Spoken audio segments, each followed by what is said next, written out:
I make a lot of videos on credit analysis, project finance analysis and valuation and all that, and very technical Excel videos. Now, I'm making a set of videos on credit analysis, okay? Put a little quote there from Churchill, huh? The video I'm going to make is an overview video, and I am going to use some data and the bankruptcy of son Edison to explain a little bit of this. Okay, now on the the reason I think son Edison, it's interesting from a number of perspectives, and I don't claim for one tiny second to be any kind of expert of this, but they had some project finance and corporate finance, so I'm going to try to explain the difference. Now, what I'm going to do in this video is not do much Excel, if anything, and I want to see how could we have seen whether this company was going to go under, what really happened. And I want to suggest that from a corporate standpoint, it's a lot harder than a project finance standpoint. We have to suddenly figure out when people just aren't going to trust you anymore and you're not going to get refinancing on your debt. And I want to address whether you can't say this, it's ridiculous to ask, is project finance risky or corporate finance? I think in this case the project finance was safer because we had such more transparency. It's also the son Edison's got some nice lessons on the return on invested capital and what happened. And the real thing I'm going to do is make a set of videos where we download all the data efficiently. I know you can say other people will spread this for you, but to get some really good historic data, and then make some financial ratios, and then go down and use those financial ratios to predict or to kind of do a synthetic bond rating analysis. And I want to show you alternative ways you could think about this, and most importantly, how to, well, not most importantly, but also what some of the mechanical issues are around this. Much more importantly, actually, is why you get different ratios if you use different benchmarking approaches. Perhaps that's a little bit related to my little Churchill quote there. Now, let's start. So this is going to be our son Edison, and I'm going to skip between a couple of PowerPoint slides and use this as a basis of discussion, and then my next videos will describe the mechanical issues. If you want to dig deeper, drill down. I don't know how to drill down Excel very well, but whatever. Everything in finance, let's just start, is about future forecasting, how silly it is to, are you a fool to make a forecast or what, and then putting risks associated with a forecast. Now, project finance and corporate finance, I want to talk about the fundamental distinction. And this is just a minute. Well, I had made an additional slide, and there was a little computer crash that seemed to affect this. But this is basically corporate finance has history, project finance no history. Financing isn't everything. In project finance, everything is around the financing. Well, that's kind of bad. Companies are expected to keep growing, which means they have to refinance their debt. Projects have a definite life, which means they're going to pay off their debt. Because of these things, you look at IRR, DSCR in project finance, you look at PE ratios, ROIC, I should say here, ROIC as well, and all that in corporate finance. Now, just to show you how crap some of this stuff is, let's look at some official kind of definitions of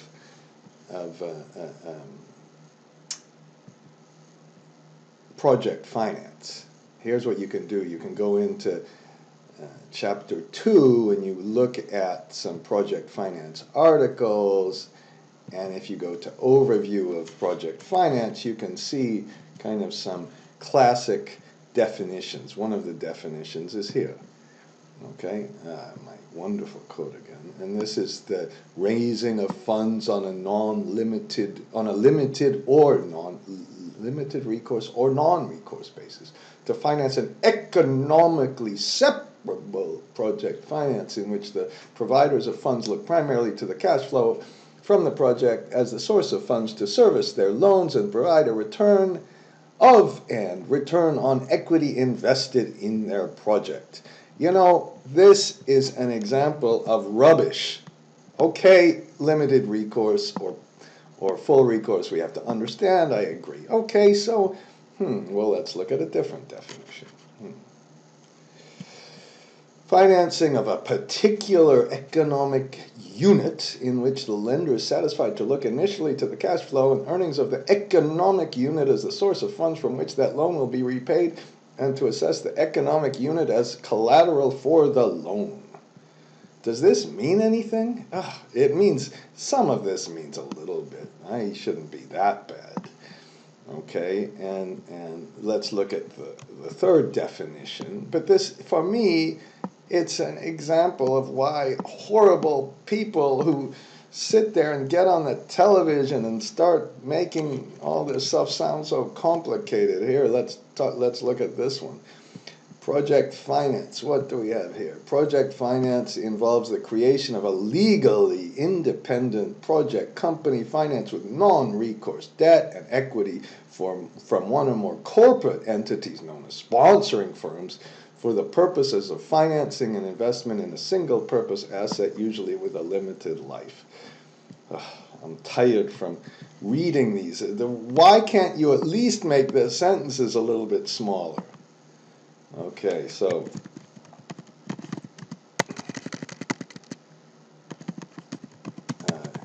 I can't type and talk at the same time, excuse me.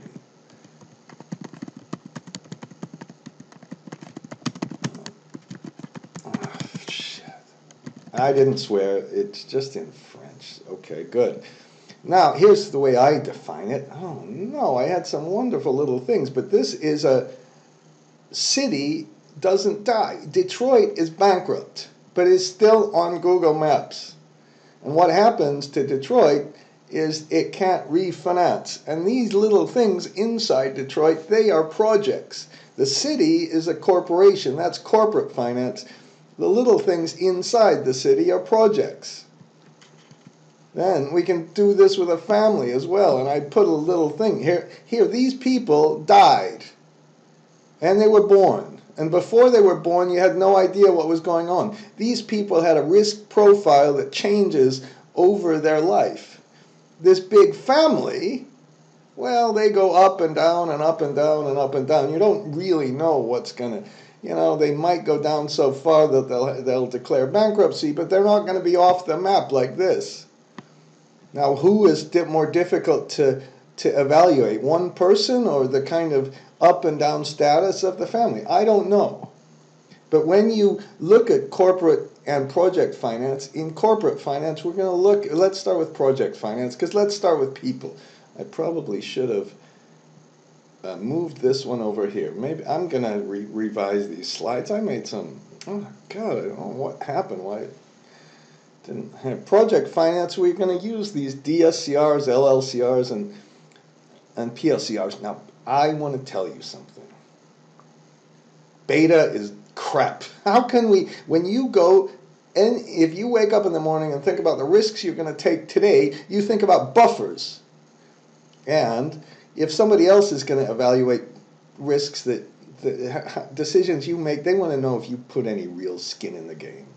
These are real things about defining risk.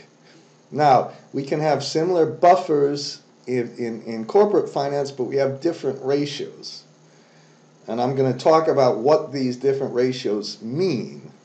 And the worry thing, I want to, if you don't understand what the ratios really mean, don't compute them. Don't bother computing them. Okay? And here's what the DSCR means. The DSCR means how much can you go down until you make a break even. And I have this wonderful formula, which is the reduction in cash flow is just DSCR minus 1 divided by DSCR. Or we can say the DSCR required. If you know how much the cash flow percentage can go down, you can back into the DSCR. And here's how I talk about the DSCR. Let's say Elvis Presley, because it happened to me. I wasn't Elvis Presley, but I stayed next door, and the other people in the class had to take a taxi. And there was this really mean person in the room who said, if you're late, you're not going to get your certificate. Oh, no.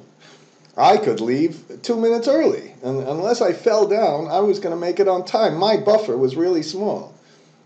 Michael Jackson, he's not around. He had to leave an extra buffer because there was so much uncertainty around with the taxi, even though our financial model, which is our Google Maps, said we could make it there on time.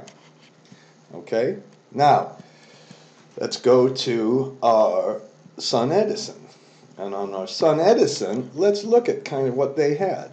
Son Edison had some debt. Let me find the debt.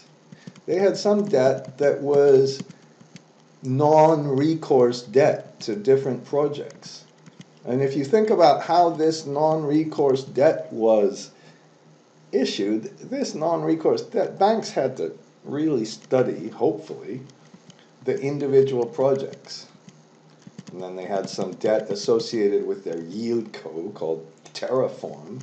And then they had some other just kind of regular old debt that financed God knows what, but it financed certainly some of their activities, which were making wafers, making, I guess, I don't know what you'd call it, polysilicon wafers. They certainly used polysilicon. Okay. Now, which was riskier? Well, this only had this was non-recourse. It only had one way to get paid off the debt. But this one was kind of subordinated debt. This stuff, you have to first, if you have a single project, that project finance debt was essentially senior, and this stuff was subordinated. They didn't call it subordinated ever, but that's really what it was.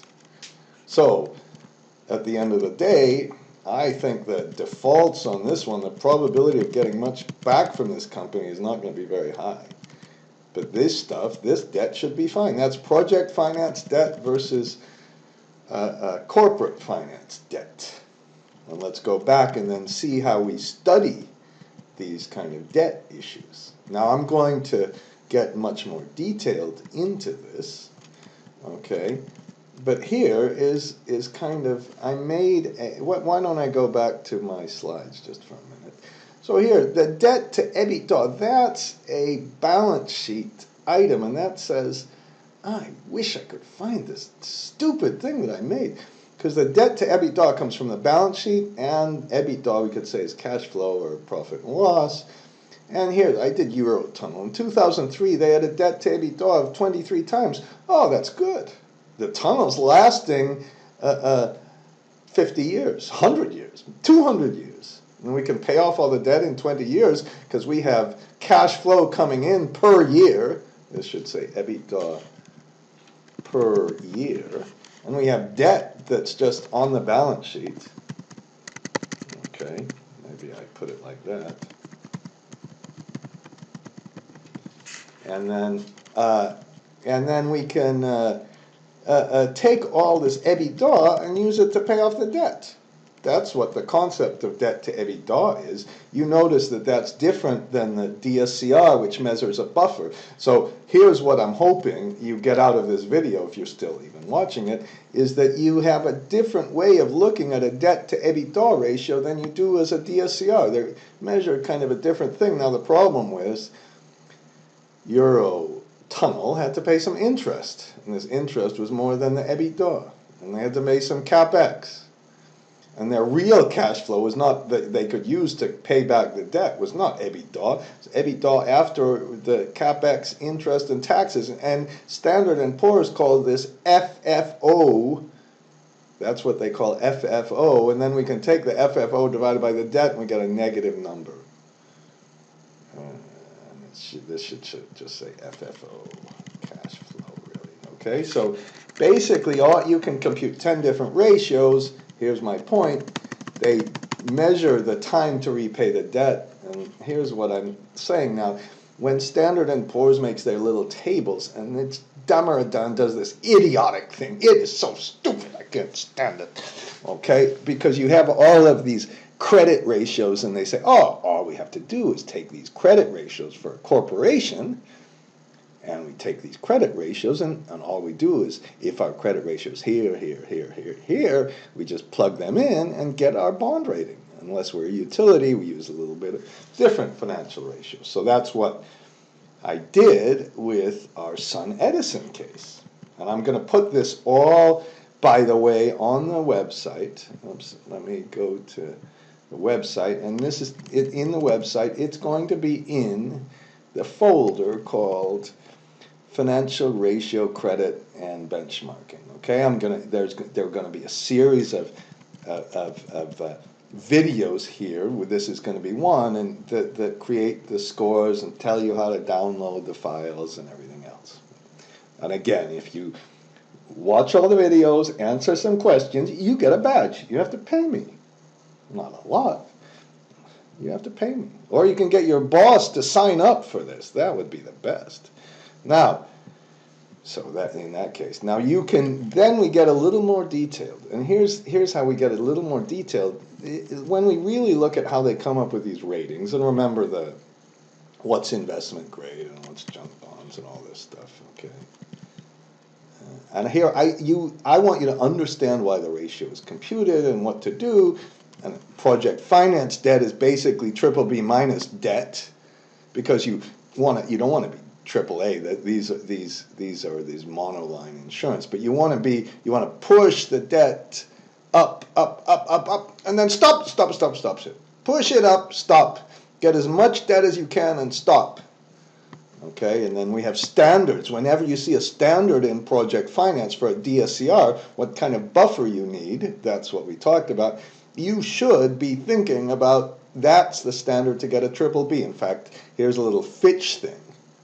And if you go to the disc, if you go to chapter 3, what I try to do in my in chapter 3 is to show you with the case studies. I've got a lot of case studies, and I try to show you on the case studies how they come up with some of these ratings, okay?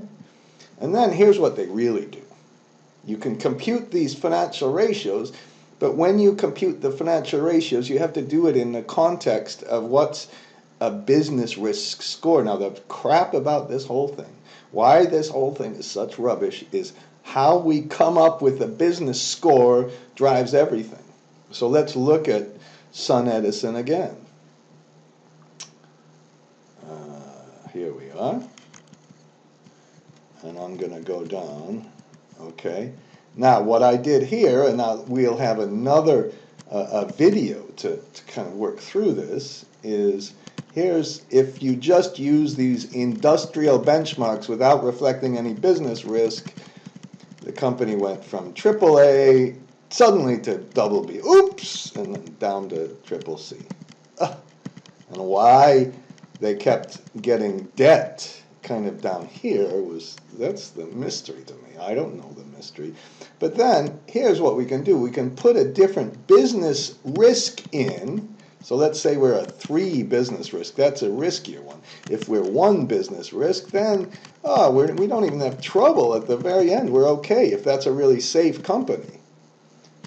And then if we have a 3, which is kind of an average, then we fall to triple B plus. And then if we have a 5, which is worst, we were bad all the time. We should have never got any money.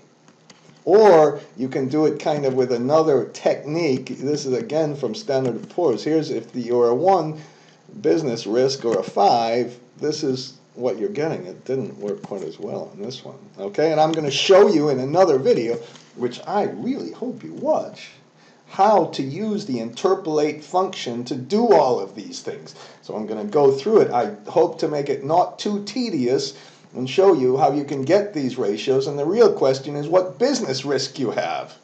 That's the whole question.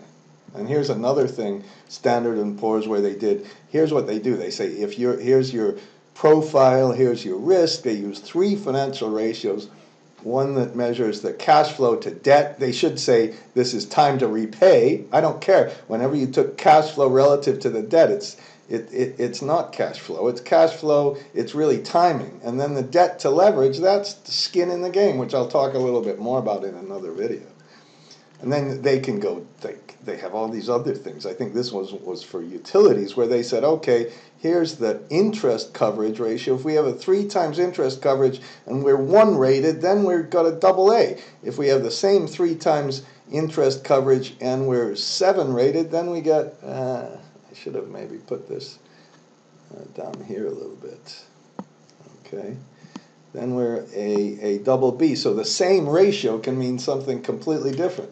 And what I've done is I'm putting this already on the disk. I'm putting these benchmarks on the disk here, the formulas. I'm going to put this set of slides on the disk too. And then here's the rubbish. How'd you come up with this business risk? It's a bunch of crap. I don't care. They have beautiful diagrams. Look at this. Look at this. It's criminal. Oh, let's take account of the cyclicality of the business. And everybody has high cyclicality except one, telecoms. Of course, telecoms went bankrupt worse than anybody else. Everybody has high competition. If you have statistics and there's no variation in the statistics, you've got nothing. And then they have a little bit of difference on technology risk, and that's supposed to define the industry risk or something. What a bunch of junk. They should look at real, and then they, oh my God, peak to trough percent, TR. What rubbish. 5 C's of credit. Oh, I struggled with this. Oh, I don't know what the 5 C's are. I don't know what I know what capital means. That's debt to capital. Cash flow, condition, capacity. What in the heck does capacity mean? What does condition mean? And they don't even get it. It's just a bunch of rubbish. And what you really need to do, and I made some other videos. I'm going to stop this right now. But you need to really understand basic economics, long run and short run cost. And let me show you what happened to son Edison and why I think son Edison, well, I think the whole story with son Edison is not told by something. Now, up here, do you notice that they put return on capital? And you see that the higher return on capital, the safer the company is? Now, I didn't put this. This is, okay, that's the result. But here's the problem. Now, I'm gonna have another video that shows you how to kind of make one of these drop-down boxes. I've done a lot of that before, but this one's going to show you a couple extra tricks. And here's, and then I'm going to take my time and explain to you how to compute the return on invested capital. And their return on invested capital was 70%. Now, you can make a couple of adjustments and you get about the same answer. And after 2008, it went to negative and it never recovered. Okay, let's do it without the adjustments. It never recovered. It's never anywhere close. If you've got a company, first of all, that made such a high return on invested capital, and of course they're going to say how wonderful they were. They're going to tell you how wonderful they were. And then if it comes down to nothing, and you're going to finance this and believe them that it's going to go up and believe that they did something super innovative here to keep their return on capital, you better be careful with this. Everybody's going to try to get into that industry. We're going to have surplus capacity. We're going to have low-cost companies. You can't earn these kind of returns unless you have some kind of addictive capabilities like Disney and Starbucks and Coca-Cola with their old cocaine strategy. That's the only way. That's what you have to understand about this. Was such a dangerous thing. This is why this company should have been rated a really high-risk company, because you were so exposed to threats of people coming into the industry. And there are a whole bunch of other things. You have to understand the difference between short-run and long-run marginal cost. You have to understand whether there's trends or mean reversion. Some basic economics, not this rubbish. Got to catch my breath for a minute. And I'm going to show you how to make the graphs and blah, blah, blah. Okay? And let me do one other thing. I just want to show you what was a quote, why you really should be scared of son Edison. This is why you really should be scared. They talked about notes, some kind of notes they issued in their 2000, I think, 13 or 14 annual report. And let's try to read this without losing breath. These notes will be secured by first priority lien on the Class B securities equal to the number of shares of Terraform Power Class A common stock initially issuable upon exchangeable notes, including the maximum number of shares of Terraform Class A common stock to be issued upon exchange in connection with a make-whole fundamental change, which Class B securities will be transferred by Sun Edison to Seller Note LLC upon issuance of exchangeable notes. Period.